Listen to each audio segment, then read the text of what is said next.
Perhatikan dalam diri kita ada 3 aspek. Jasad, hayat, dan ruh. Jasad itu yang fisik, hayat itu yang mental, yang biasanya malah kita sebut rohani. Ruh ini yang sumbernya dari Allah. Kalau jasad unsurnya materi. Kalau hayat unsurnya rohani. Tapi jadi dimensi mentalnya jasad. Kalau ruh ini unsur rohani yang sumbernya dari Tuhan. Yang kalau kepakai kalimatnya Allah, wa nafakha fihi min ruhi. Jadi kalau dibikin lapisan, yang paling luar ini jasad, di dalamnya sedikit ada unsur gerak, ambisi, nafsu, emosi. Itu namanya unsur hayat. Layer kedua, layer paling dalam namanya ruh. Ruh inilah yang sumbernya dari Allah. Yang jasad ini ijbari tadi, dari Allah juga. Yang ruh juga dari Allah. Yang dalam kekuasaan kita itu hayat, mental. Itu kita yang apa ini. Jadi hayat kita ini menghadap ke jasad apa menghadap ke ruh? Orientasinya materi apa orientasinya ketuhanan? Itu nanti menentukan akhlak kita. Jadi hidup kita ini berarti isinya ada jasadnya, ada hayatnya, ada ruhnya. Karakter kemanusiaan kita kuncinya ada di hayat, ada di rohani. Semoga dia ngadepnya ke roh, ke kesejatian, ke Allah, bukan ke jasad. Kalau dia ngadepnya ke jasad, ya urusannya materi. Biasanya orangnya ya mikirnya duniawi saja, melupakan hakikinya. Padahal kita jadi manusia itu karena unsur rohani tadi. Kalau hewan dia punyanya jasad sama hayat. Jadi dimensi materi sama dimensi rohaninya. Hewan kan juga punya emosi, punya gerak, punya maksud, keinginan, dan lain sebagainya. Karena memang dia tidak dituntut apa-apa. Kita yang dituntut untuk menghadap ke yang sejati. Menghadap ke roh. Oke. Nah, karena itu nanti daya jiwa oleh Ibnu Miskaweh dibagi 3. Ada nafas syahwatiyah, bahimiyah, nanti ada hutbiyah, ada natikoh. Kita pelajari satu-satu dulu. Nafas bahimiyah, jiwa, kalau diartikan letterlock itu jiwa kebinatangan. Itu jasad ini loh. Dia hancur bersama hancurnya jasad, karena memang levelnya di jasad. Alatnya namanya liver, hati. Kalau bahasa Arabnya kabid. Di level nafas bahimiyah inilah kita bisa memberlakukan al-aqlus salim fil jismi salim. Dalam badan yang sehat ada jiwa yang sehat. Itu jadi bukan jiwa yang level rohani, tapi jiwa yang level, bukan level ruh, tapi jiwa yang level kedua tadi. Jadi makanya lupa itu ada orang jiwanya tidak sehat, badannya sehat. Maling itu badannya sehat, kalau lari cepat. Itu kan al-aqlus salim fil jismi salim. Iya, di level hayat. Jadi bukan rohani yang level roh tadi. Jadi berlakunya di level ini. Nafas bahimiyah atau syahwatiyah. Ini harus dikendalikan, bukan dimatikan ya, dikendalikan. Ya kenikmatan jasadiah, makan, minum, tumbuh, berkembang biak, dan lain sebagainya. Jenis-jenis itu, nafsu seksual itu jenis-jenis itu. Nafas syahwatiyah. Porosnya ada di, katanya Ibnu Miskaweh, di kabid. Kabid itu hati. Belum kolab. Terus ada daya jiwa level kedua. Dayaji level kedua itu nafas sabuiyah atau nafas ghotbiyah. Ini tadi nafas yang dasarnya jasad saja dan dia hancur bersama jasad. Kalau ini nafas yang melampaui level hayat, melampaui yang jasadi. Alatnya ada di qalb, namanya jantung. Dari nafas ghotbiyah inilah muncul al-idrokat ajasmaniyah dan al-idrokat ar-ruhaniyah. Di sini ada imajinasi, ada berpikir, ada tafakur, ada ta'akul, ada panca indera. Cuma levelnya masih pengetahuan fisik. Jadi nafas sabuiyah inilah nanti yang bisa menghadap ke roh, namanya roh alamiah, roh tabiiyah, dan roh syaitaniah, bisa menghadap ke setan. Dia ini kalau nggak dijaga bisa yang mendorong kita melakukan perbuatan-perbuatan jahat. Kalau tadi kan hubungannya dengan pertumbuhan kita, kenikmatan jasadi, analoginya biasanya sama tumbuhan yang bahimiyah tadi. Sementara yang sabuiyah ini kayak hewan buas. Hewan buas itu kan bisa punya daya pertimbangan, bisa ngukur macan mau menerkam apa, itu kan pakai perhitungan dengan kekuatan berapa, dengan berapa. Jadi itu namanya nafas yang kedua, nafas sabuiyah atau nafas ghotbiyah. Jadi nanti dia bisa nyampe roh alamiah dan roh syaitoniyah. Jadi hakikat yang asli atau ketemu roh kesetanan. Jadi setan apa jadi semakin alamiah, semakin hakiki. Itu nafas ghotbiyah. Ini harus diarahkan.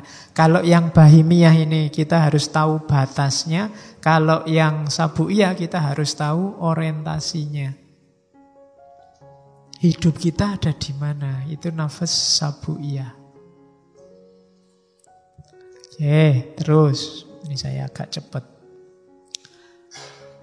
Masih panjang masalahnya. Yang ketiga nafas an-natikoh. Nafas natikoh inilah atau disebut al-quwah al-akliyah. Al-quwah al-mumayyizah, ketika akal sudah sempurna.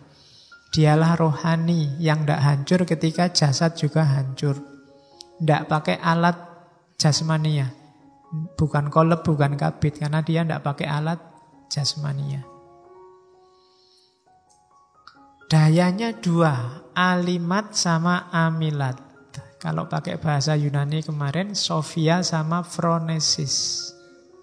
Kebijaksanaan teoritis dan kebijaksanaan praktis. Kalau daya natikoh ini optimal, kita akan jadi orang bijaksana.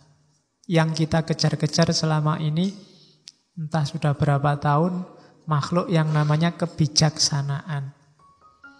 Itu muncul ketika kita nyampe makom an-nafas an-natikoh. Jiwa yang berpikir, jiwa yang cerdas. Jadi kalau ini tidak ada manifestasi fisiknya. Kadang-kadang jasmaninya terbatas tapi akalnya luar biasa. Daya alimatnya luar biasa. Beberapa filosof kan ada keterbatasan fisik. Stephen Hawking itu pakai kursi roda. Orangnya kayak gitu. Ada yang cacat, ada yang... Tapi pikirannya luar biasa. Karena memang dia tidak ada simbol fisiknya. Ini murni rohani. Jadi kalau diulang dari depan tadi, ada jasad, ada hayat, ada ruh. Jiwa yang kiblatnya jasad namanya nafs bahimiyah. Yang ngopeni dimensi hayat namanya nafas sabuiyah atau ghotbiyah. Yang orientasinya dimensi natikoh, orientasinya ruh itu nafas natikoh. Ini yang dikejar-kejar oleh para filosof. Jadi Kita punya 3 level eksistensi yang masing-masing punya nafas, punya jiwa. Optimalkan semuanya. Optimal itu bukan berarti banyak, tapi pas sesuai takarannya, optimal, maka kita akan ketemu kebahagiaan. Urusan jasmani sehat, rohani sehat, dan roh kita juga sehat. Nah, ini tugas hidup yang agak berat. Saya tidak tahu kapan kita mulai serius ke sini. Ya kan? Kalau saya tanya gini, saya khawatirnya kamu mengkeret. Tidak mau lagi belajar filsafat. Abot. Cuma kalau nggak dimulai sekarang, agak berat kalau kamu nunggu tua. Kenapa? Tadi pembiasaan ternyata kuncinya. Pak, ini kan era seneng-seneng, Pak. Sudahlah, saya seneng-seneng dulu, nanti kalau sudah tobat saya ulang lagi rekaman ngajinya, tak ulang lagi. Iya, memang kita tidak bisa 100%, tapi mala yudroku kulluhu la yudroku kulluhu. Jangan ditinggal semua. Kalau bisa 10% ya 10%. Kalau bisa 20%, 20%. Latihan mulai hari ini.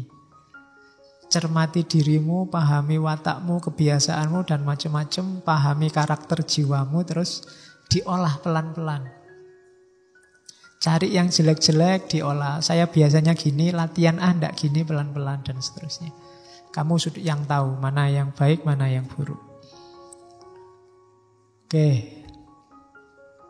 Ini kelanjutannya, nafas natikoh.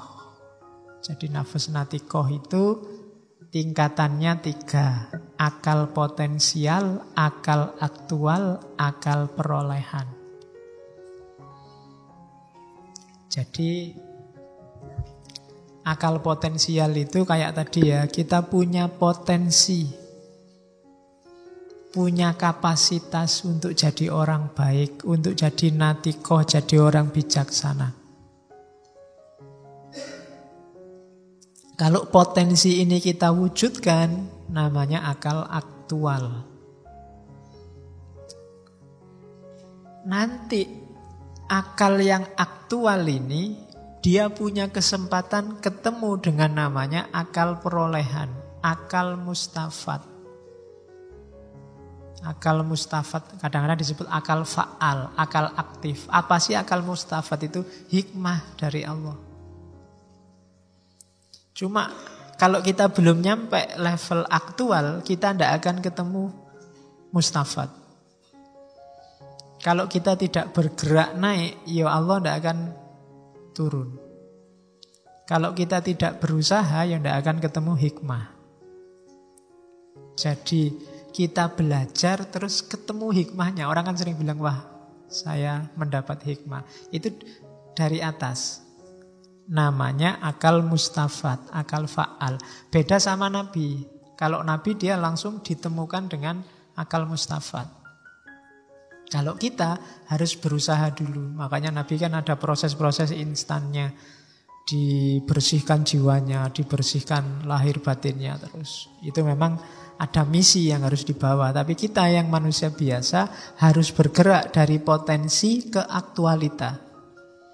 Kita punya potensi kebaikan, ayo diwujudkan ke yang baik. Kalau kita ada di level yang baik, nanti kita akan ada kesempatan ketemu akal mustafat. Nah, akal mustafat itu akal fa'al. Jadi cara hidupnya nanti begitu. Kita atur biar kita bisa mengaktualkan potensi baik kita. Jangan khawatir, nggak usah, Pak, apa ya bisa Pak, saya jadi orang baik, bisa. Pasti bisa. Kalau kita sudah berusaha, di samping kita bahagia, kita akan ketemu akal perolehan. Namanya akal mustafat. Dan ya nanti ada level-levelnya. Perhatikan ya gerak jiwamu. Oh, itu kan yang terakhir itu akal natikoh itu. Akal natikoh itu mencahayai ke bawah atau bergerak ke atas. Menuju Tuhan apa menuju materi? Menjauh dari Tuhan. Kalau menuju Tuhan, alamat kita menuju kekekalan jiwa. Kalau menjauh dari Tuhan, kita menuju kebinasaan. Ini diajarkan di banyak tokoh sufi. Jiwa kita harus madhep ke atas, jangan madhep ke bawah. Gerakan kita harus gerak menuju Tuhan. Apapun gerak kita harus menuju Tuhan. Selangkah, saya sering bilang, selangkah mendekat ke Tuhan. Termasuk ngaji malam hari ini. Termasuk mungkin kamu kuliah. Termasuk kamu mungkin, tidak tahu kalau pacaran apa bisa kamu. Pak, saya dengan pacaran itu Pak, saya selangkah lebih dekat. Sama. Yo pacaran yang Islami dong. Pacaran sambil ngaji, lirik-lirikan aja cukup. Ya. Oke, enggak pakai tembak-tembakan, wis pokoknya dilirik tok wis cukup. Oke, ya. Enggak apa-apa. Kalau jodoh kan enggak akan kemana-kemana, di masjid aja. Nah, iya. Kalau enggak jodoh nanti misah. Oke, jadi daya jiwa ya diperhatikan, nanti kita latihan ngopeni diri kita sendiri mulai sekarang. Kalau enggak mulai sekarang kapan lagi? Saya juga berusaha sidik-sidik pelan-pelan. Ya belum sukses pasti ini yo. Kan saya selalu bilang ngaji itu usikum wa nafsi. Jadi aku yo nasihati awakku dhewe. Bukan berarti saya ngomong gini wis pinter apik terus kamu rebutan cium tangan. Enggak, saya juga berusaha. Yo aku yo sinau terus ngerti. Oh iya berarti selama ini aku kurang banyak. Dan besok saya ditagihnya double karena saya juga yang ngomong. Kamu nasihatin orang apa ya? Ngelakoni dhewe kan gitu. Saya iso kena dalil yang kaburo maktan itu. Makanya kudune ya hati-hati. Makanya tak wanci-wanci. Ndak, ini saya juga levelnya masih belajar. Ada 1-2 teman yang anggap saya dianggap kaya mursyid. Dari YouTube biasanya. Ndak, saya levelnya ya masih murid. Waduh masih belum ada apa-apanya. Ayo sinau bareng aja.